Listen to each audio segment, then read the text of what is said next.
Pisno deljenje z enojnim deliteljem, kratek način.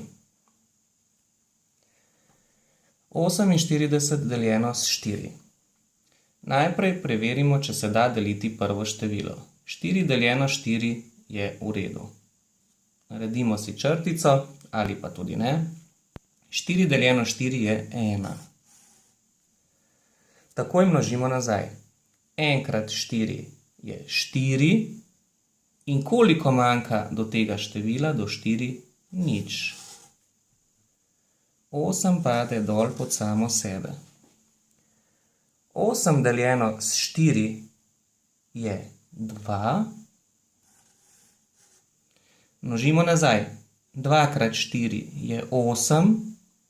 In koliko manjka do 8? Nič. Ker ni več števila, ki bi padlo dol, tukaj zaključimo. Takoj napravimo preizkus, če smo delili prav. Preizkus je množenje, kar je obraten proces.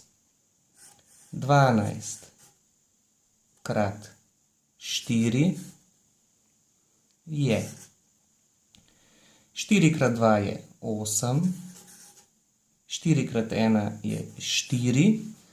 Če se število pri preizkusu ujema z začetnim številom, pomeni, da smo pravilno delili. Drugi primer.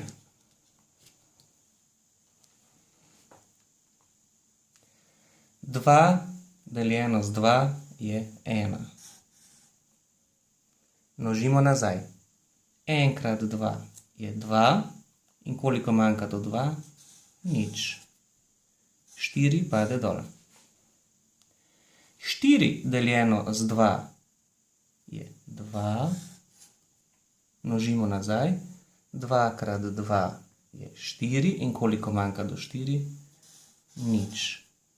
8 pade dol. 8 deljeno z 2 je 4. Množimo nazaj. 4 krat 2 je 8. In koliko manjka do 8? Nič. Ni več števila, ki bi padlo pod samo sebe, zato zaključimo. Seveda naredimo preizkus. 124 krat 2 je 2 krat 4 je 8. 2 krat 2 je 4. 2 krat 1 je 2. Rezultat preizkusa se ujema z začetnim številom. Delili smo pravilno. Tretji primer.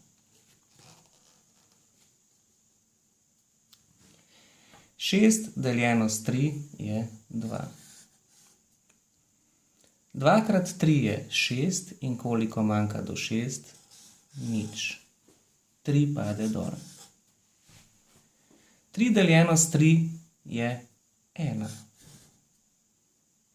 1 krat 3 je 3. In koliko manjka do 3? Nič. Zdaj pa pozor. Nič pade dol pod samo sebe. Nič deljeno s 3. Imamo nič bombonov, pa jih želimo razdeliti 3 otrokom. Koliko jih bo dobil vsak? Ja, nič. Nič krat 3 je nič. In koliko manjka do nič? Nič. 9 pade dol. 9 deljeno s 3 je 3. 3 krat 3 je 9. In koliko manjka do 9? Je nič. Nič več ne pade, zato zaključimo. Seveda naredimo preizkus. 2103 krat 3 je enako. 3 krat 3 je 9. 3 krat nič je nič. 3 krat 1 je 3, 3 krat 2 je 6. Rezultat množenja se ujema s začetnim številom, delili smo pravilno. To so lahki primeri. V naslednjem posnetku bodo navedeni primeri, ki bodo težji.